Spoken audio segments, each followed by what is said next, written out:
Bueno, entonces teníamos que la ecuación se nos había reducido a esto que tenemos acá, ¿verdad? Esa era la ecuación diferencial para la línea considerando las pérdidas.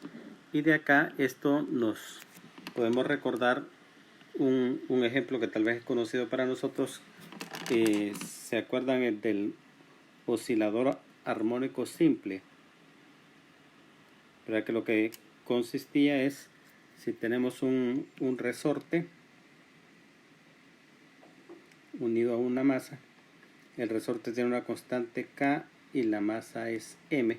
Entonces la ecuación diferencial que regía la oscilación de ese resorte era de la forma segunda derivada de X respecto al tiempo menos K por MX es igual a 0. O sea, segunda derivada de X respecto al tiempo es igual a Km por X. Y esto se podía escribir como segunda derivada de X respecto al tiempo es igual a omega cuadrado X, porque omega, que es la frecuencia angular de la oscilación, es la raíz cuadrada de K sobre M, y la solución de esa ecuación diferencial era una función de la forma A por el coseno de omega t más phi.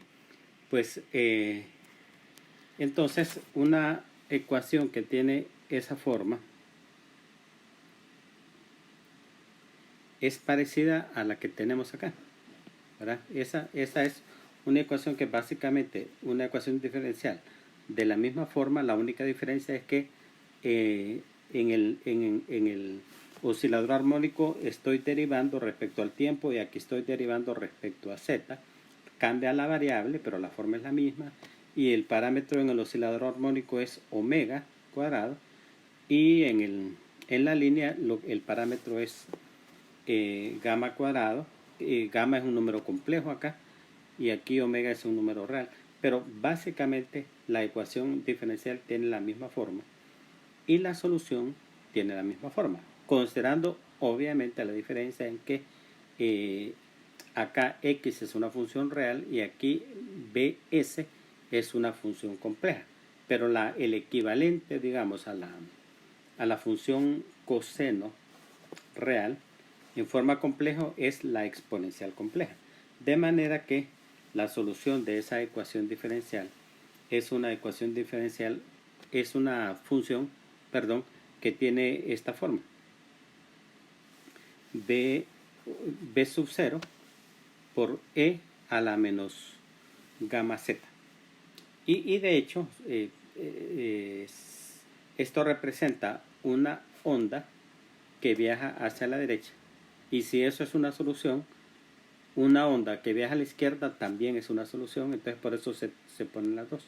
O sea, la primera representa una onda de voltaje que viaja a la derecha y la segunda representa una onda de voltaje que viaja hacia la izquierda. Es decir, entonces la suma individualmente cada una de ellas es una solución y la suma de las dos también es una solución. Entonces si yo tengo una fuente y una carga, entonces la primera representaría la señal que va de la fuente a la carga.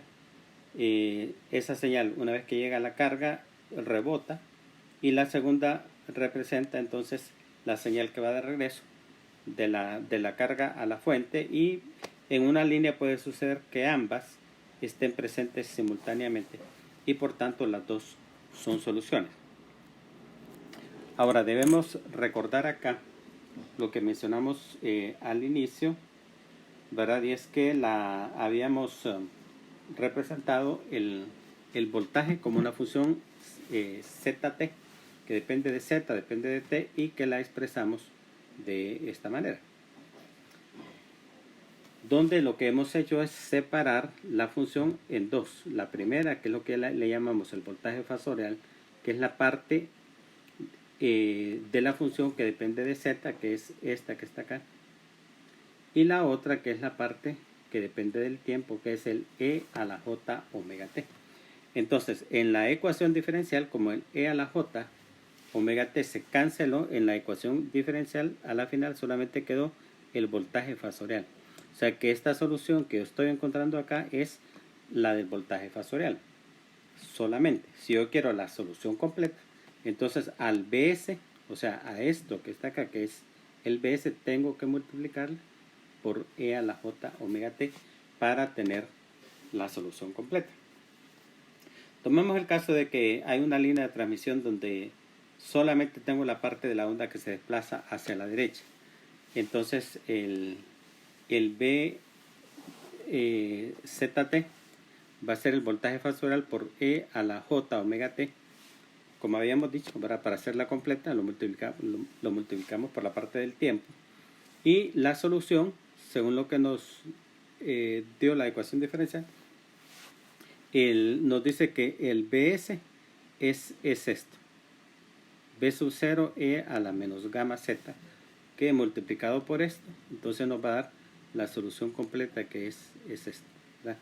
Ahora recordemos que habíamos dicho que gamma lo podíamos representar por alfa más J beta, es decir, la parte real de gamma es alfa y la parte imaginaria de gamma es beta. Entonces, si sustituimos ese gamma acá, entonces nos va a quedar eso que tenemos ahí, ¿verdad? Ya expandido. Y luego, aprovechando las propiedades de la función exponencial, el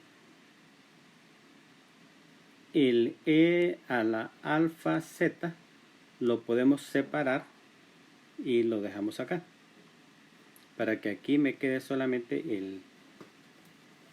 el E, y por el otro lado 1 el J beta Z con el J omega T, y lo expreso así como una sola función. Entonces me quedaría esta función que está acá.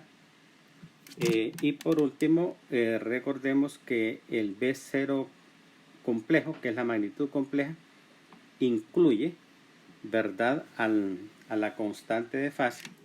Es decir, recordemos que habíamos dicho que B0 complejo es igual a B sub 0 E a la J phi. Entonces, si sustituyo eso por eso, entonces el phi estaría sumando acá y me quedaría así. Así que voy a tener, esta sería, digamos, como que dice, mi solución final ya expandida. Para tener mi voltaje real, que es lo que yo realmente necesito, entonces saco la parte real de esa función exponencial, y la parte real de esa función exponencial es el coseno, ¿verdad? Entonces la solución entonces final sería esa, la parte real de eso, que es B sub 0 E a la menos alfa Z por el coseno de omega T menos beta Z más phi. Entonces vemos que aquí aparece un término adicional que no teníamos en la solución de una línea sin pérdidas, que es la función exponencial, que está determinada por el valor de alfa, es decir, la constante de atenuación en este caso es alfa, y alfa a su vez depende de gamma, ¿verdad? Porque alfa es la parte real de gamma, ¿verdad? Y recuerden que gamma a su vez es la raíz cuadrada de ZY, donde Z y Y son la impedancia y la admitancia de la línea, que dependen de los parámetros de la línea, ¿verdad? Depende de R, depende de L, de C y de G. O sea que todos esos parámetros de la línea en última instancia son los que determinan cuánto vale la constante de atenuación. Entonces, si tenemos, si graficamos esa función de voltaje, entonces como está multiplicado por una función exponencial negativa, eso determina un decaimiento, es decir, que la magnitud del voltaje no es constante, sino que se va haciendo más pequeño a medida que Z avanza, es decir, que a medida que la onda de voltaje se propaga a lo largo de la línea, su amplitud va decreciendo hasta que finalmente se extingue, ¿verdad? Esa es la diferencia entonces de una línea con pérdidas con la línea sin pérdidas. Que la línea sin pérdidas, la amplitud era constante, no había decaimiento, y aquí sí hay decaimiento.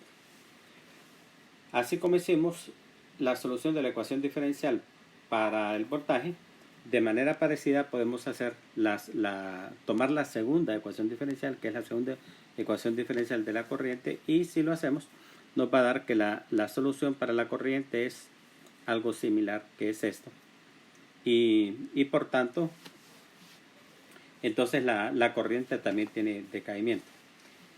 Y definimos por último lo que se llama la impedancia intrínseca, que es la relación que existe entre el voltaje y la corriente en cualquier punto de una línea de transmisión.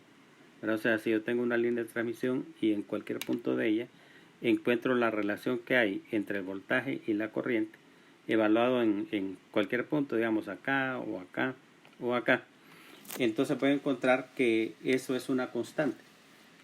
Y a esa constante se le llama impedancia intrínseca de la línea, que sería la relación entre el voltaje y la corriente, y eso es igual a Z sobre Y. No hago la deducción de esta ecuacióncita, ahí está en el libro. No es larga, es fácil de encontrar, y ustedes van a encontrar que Z sub 0 entonces va a ser la raíz cuadrada de R más J omega L entre G más J omega C. Es decir, en otras palabras, la impedancia intrínseca de la línea depende de los parámetros R, L, G y C, que son parámetros de la línea de transmisión. ¿De acuerdo? Entonces, muy bien, con eso nos quedamos.